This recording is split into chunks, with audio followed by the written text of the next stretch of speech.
faltou... Não é que eu não vou culpar o governo do Estado. Não vou culpar. Tá? Porque foi algo que explodiu. Ó, existe uma teoria da conspiração, inclusive, que assim, eu não tô querendo imputar nada aqui, tá bom? É que existe uma teoria da conspiração que diz que tava rolando ali um certo experimento para ver se a imunidade de rebanho funcionava. Não, o que fizeram foi algo criminoso. Administrando doses cavalares de hidroxicloroquina. 3, 4 vezes além da recomendada. Qualquer remédio vira veneno com a dose exagerada. Sim. É isso que fizeram lá. Para exatamente sepultar qualquer estudo sobre hidroxicloroquina. É isso que foi feito lá. Entendi. É isso que foi feito lá. A imunidade de rebanho você não testa, ela acontece. Agora, o que aconteceu até no mundo todo? Igual na Itália. Os asilos, morria todo mundo. As pessoas com 80, 90, 100 anos, são pessoas que já estão bastante debilitadas, qualquer coisa leva ao óbito. Sim. Tá, isso aconteceu, todos confinados. Tá? Então aconteceu esse problema com a hidrox lá, e virou um tabu o negócio. Agora, o Pazuello, quando entrou, a gente precisava, exemplo da CEAGESP, não era um grande gestor, se bem que ele é de intendência, no meu entender, um excelente gestor. Ele, o Pazuello, por exemplo, esteve lá em Roraima. Ele foi o interventor de Roraima. Corrupção, etc. Foi escalado, decisão judicial, e as Forças Armadas botaram lá para ser o gestor de Roraima. Fez um excelente trabalho. Na saúde é a mesma coisa. Fez um bom trabalho. Era a gestão, estancando aqui a corrupção. A saúde, o orçamento diário são 500 milhões de reais. É algo que chama a atenção de muita gente que quer se dar bem nessa área. Ele levou um time de 20 militares mais ou menos e fechou as torneiras. Saúde que é o calcanhar de Aquiles onde a galera bate. É complicado, é complicado. Você pega os hospitais, tem 6 hospitais no Rio de Janeiro. É um problema até hoje. O Nelson Teich ficou 30 dias conosco. Ele pediu para sair. Não sei o motivo, não falou o motivo. Respeito. Foi leal comigo, cara bacana, excelente profissional, mas eu acho que quando ele percebeu o que era o ministério, que alguns acham que o ministério é quartel. Você dá ordem e o pessoal cumpre. Não é assim. Geralmente os militares são aparelhados. Pessoas estão muito tempo lá dentro, conhece tudo. Pode fazer muita coisa para o bem ou para o mal. O Nelson Teich pediu para sair, não discuto. Eu até hoje encontrar com ele, vou tratar numa boa, mas não é fácil você comandar o Ministério da Saúde com aquele orçamento enorme que existe lá. Presidente, eu tenho mais algumas coisas para falar aqui, mas eu não sei se o senhor está confortável. Eu não sei, se tiver audiência, a gente continua.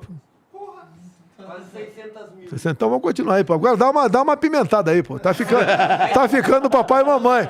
Daqui a pouco vai pintar, tu tá olhando para cada vez tá olhando mais no fundo dos meus olhos. Daqui a pouco vai pintar um clima aí, pô. E se pintar o clima, eu sou o marido, deixar bem claro. Caralho. Pô, não vai falar não fode não, que não pode. Fica essa hora... Tá. Não, eu quis dizer, inclusive, se o senhor quiser sair qualquer momento pra ir ao banheiro, o senhor fica à vontade, tá bom? Sem problema aqui, com o absorvente aqui. Tá. Cara, a gente tem a gente teve aí...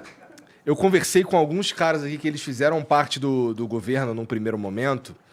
Dá pra falar do Frota, dá pra falar do Moro. E, cara, esses caras saíram se sentindo traídos, sabe? Assim, o Frota, logo no começo, inclusive, conta uma história aí que ele contou 2 vezes, inclusive, sobre como se deu porque eu perguntei pra ele como é que se deu essa quebra. Porque ele é eleito com a bandeira do Bolsonaro também e tal. Pô, qual que é o teu lado da história em relação a trair os caras, assim, deixar pra trás? Olha só. Eu não vou personalizar esse ou aquele ou aquela. Tá. Várias pessoas viraram inimigas rapidamente. Um chegou para mim e falou, eu quero a Secretaria de Cultura. Não quero minha Secretaria de Cultura para mim. Tá contigo. O outro falou, eu quero todos os postos da Receita Federal em São Paulo. O outro falou, eu quero criar uma Secretaria do Nordeste, onde vai botar lá, por exemplo, a Codevasf, Então, cada um começou a pedir essas poucas pessoas, para ele pedir certas coisas, que eu falei, não vou dar. O governo é meu. Se você quer ajudar a escolher pessoas para ocupar isso aí, tudo bem. Mas não para você fazer uso disso. Eu quero botar um cara na cultura que moralize a Lei Rouanet. Não sou contra a cultura. Tem aquela lei, Paulo Gustavo, como é que é? Paulo Gustavo. Foi aprovada agora aí, tudo bem. Deu uma confusão, mas tudo bem. Está atendendo os mais humildes. A Lei Rouanet, que pagava até 10 milhões por ano. O teu problema com a Lei Rouanet era os 10 milhões. Não era absurdo você, para figurões que viviam puxando o saco de outros presidentes lá atrás, pegar, captar no mercado até 10 milhões de reais. Mas tu não deu uma afinada na parte da cultura no Brasil, junto ao ministério? Não, a cultura nós botamos embaixo de outro ministério, virou secretaria. Virou secretaria. O esporte Isso também. Não enfraquecer, presidente? Não é questão de enfraquecer. Nós queríamos diminuir o número de ministérios. Hoje eu vejo, por exemplo, o esporte... Mas na prática tem efeito? Não tem efeito. Eu fui ver depois, que não tem quase efeito. Efeito tem porque o cara tem um avião que ele pode deslocar pelo Brasil. Um pouco mais de gente lá no ministério, mas não surte aquele efeito econômico que você achava toda que surtia. Confesso que vi que não era isso tudo. Você pega, por exemplo, o Ministério do Esporte. Tá, o Marcelo, eu chamo de Marcelo Negão, é Marcelo Magalhães, né? O Marcelo Magalhães. Tá. O cara deu show lá, como secretário. Ele ressuscitou o GEBS. Desde 2004 não tinha os Jogos Estudantis brasileiros. Ele fez o ano passado. Ele foi agora nos Jogos, chama de Gymnase, né? Lá na França. 60 países disputando, quase toda a Europa, fomos vice-campeões. Ele é um cara que levou obra, você não sabia que a Secretaria ou o Ministério do Esporte tinha tanta obra no passado, tinha capacidade de fazer, fez. É igual o turismo, fez obras fantásticas pelo Brasil. Eu não sabia desse potencial todo, apesar de 28 anos de parlamento. Então hoje eu estou em melhor condições de ser presidente de forma mais equilibrada, vamos assim dizer. Com essas pessoas que nós acertamos. É o Jorge Seife da pesca, um negócio fantástico. Eu até botei o apelido nele, né? Tilápia. Tá? O cara é o tilápia. Pô, você pega, por exemplo, você sabia que a FUNAI no passado, quando na iminência de eu assumir por ocasião da transição, descobri que a FUNAI tinha um contrato de 50 milhões de reais para ensinar índio a mexer com Bitcoin. Na transição, vamos cancelar isso aí. O que o senhor acha da Bitcoin? Eu nunca mexi com isso. Mas se tivesse que regularizar ou regulamentar, o senhor faria algum movimento Aí eu vou nesse perguntar sentido? para o Paulo Guedes, que eu não sei o que é Paulo Bitcoin. Guedes, deixa quieto. O PG, não sei o que é, não sei o quieto. que é Bitcoin, não sei o que é isso. Eu acho que a maioria da população não sabe, mas gastar 50 milhões para ensinar aí de mexer com Bitcoin, acho que é sacanagem. Por exemplo, o turismo, também descobrimos.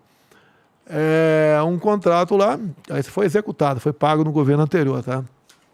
Queriam saber se uma cidade da França podia ou não ter uma casa vinculada a Embratur para divulgar o turismo lá fora. O Dessal pediu para uma fundação e a fundação respondeu com meia lauda, dizendo que aquele município da França não seria proveitoso para uma casa de turismo lá. Preço da consulta, 5 milhões de reais. Porra! E os contratos para divulgação de atividade também de ministério. É tudo na mão de amigos. Famílias que vivem descendo o cacete em mim, inclusive, com grana lá, 50 milhões, 60 milhões. Botamos na lona tudo isso aí. Entendi. Então o que acontece? Esses caras ficaram frustrados.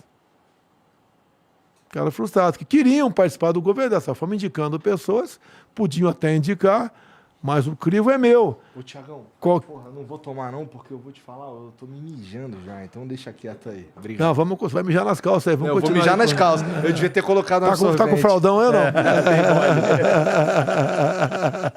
Mas desculpa, presidente, continua. Então, muita coisa, algumas pessoas queriam continuar. Tinha gente que queria mandar na CEAGESP, que está agora com o Coronel Melo Araújo, mandar para quê? Você faz as contas que eu te falei aqui. Quanto de propina tinha por mês? Mais de 1 milhão por mês de propina. Todas as providências foram tomadas com o coronel, fazendo o devido boletim de ocorrência em delegacia. Tu ajudou a enterrar a Lava Jato, cara? Eu vi uma declaração... Eu falei, do que depender de mim, Lava Jato vai existir mais, porque eu não sou governo corrupto. Por mim, a Lava Jato morre, porque não vai ter como trabalhar buscando corrupção no governo, porque o nosso governo não dá espaço para isso. Mas você acha que se eu pudesse acabar com a Lava Jato, o Lula não teria acabado? Porra. Daí o pessoal pega isso, que é uma interpretação, e porrada em cima de mim. Acabou com a Lava Jato. Mas assim, o senhor é bastante influente, o presidente é bastante influente, bastante bem conectado com a galera que lida com esse tipo de coisa. Por exemplo, a gente viu aí no auge da Lava Jato determinadas pessoas falando em fazer um pacto nacional e tudo mais. Não era no seu governo, era anterior. A questão é que, por mais que o senhor, vamos lá, que o senhor tente manter um governo livre de corrupção, não depende só do senhor. Que nem o caso lá dos caras que foram pedir propina em ouro e tudo mais, né? No MEC. Então, assim, ter um aparato como a Lava Jato... Você pode ver, no meu governo, cadê a mala de dinheiro do Ministério da Educação? Cadê a mala de dinheiro da Covaxin?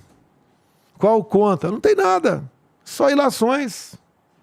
O que eu falei é que, por mim, não existia Lava Jato, porque eu não fico negociando cargos importantes, que tem orçamento poupudo, para negar se dar bem.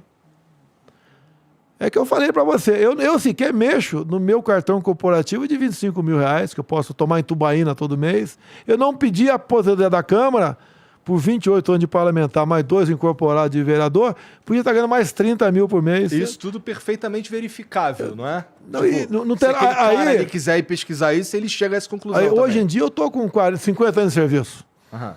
Tá, mas não estou reclamando do meu salário, não. Eu não pago nada para se alimentar, para se locomover. Nada eu pago. Tá? Então eu não estou reclamando disso. Agora, por mim, não existiria Lava Jato, porque eu não negocio o Ministério, bancos oficiais estatais para negar de meter a mão. Mas o que a Lava Jato tem a ver com isso, presidente? Investigou isso. Tá. Eu não dou essa oportunidade. Você vê, só na Petrobras, o endividamento da mesa foi de 900 bilhões de reais. Porra! Sim, é uma grana. Dá para fazer 60 vezes a transposição do Rio São Francisco. E o que acontece? A gente não mexe com isso. Eu nunca recebi um cara que falou lá, olha, mexe uma vírgula no decreto que a gente conversa lá fora. Nunca tive problema. Se eu tivesse, já teriam me pego. Porque eu sou vigiado 24 horas por dia. Quero saber até quem vai para dentro da minha casa no Alvorada para ver o jogo do Palmeiras comigo lá. Quando vai um maluco lá para ver o jogo do porco lá, né? Entendi. Tá? E sobre...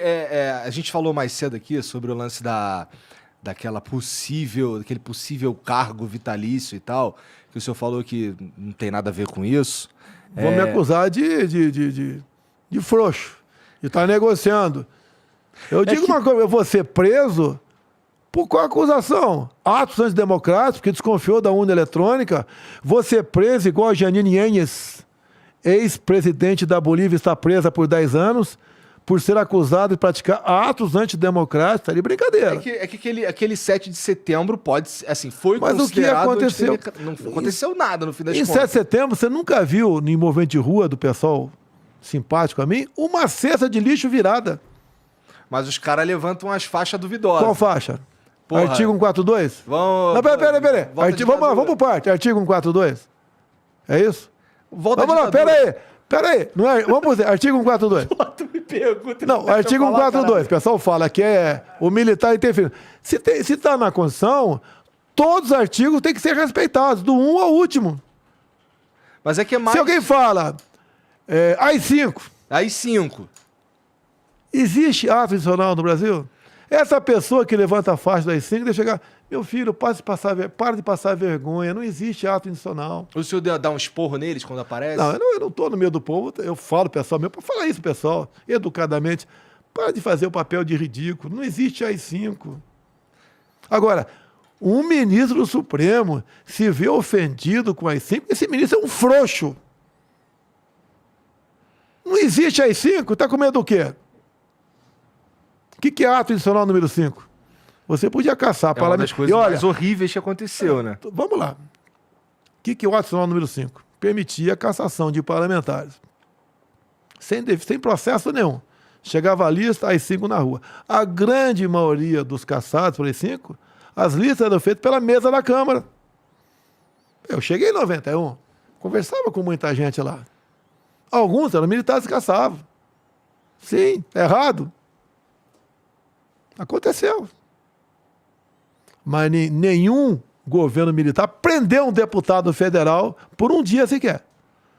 Por mais que Márcio Moreira Alves tenha falado lá, abobrinha, atenção, namorados de cadetes, não dancem com seus cadetes. Ninguém no regime militar prendeu um deputado por um dia. Nesse atual agora, Alexandre Moraes prendeu um deputado por 8 meses. Nós não impedimos ninguém de sair do Brasil. Mas não é por Nenhum jornalista foi preso no regime militar. Temos exilado agora Orlando Santos, Estados Unidos. Se ele é um bom ou mau jornalista, não me interessa. O outro, o tal de Eustáquio, que não interessa se ele é bom ou se é mau. Teve...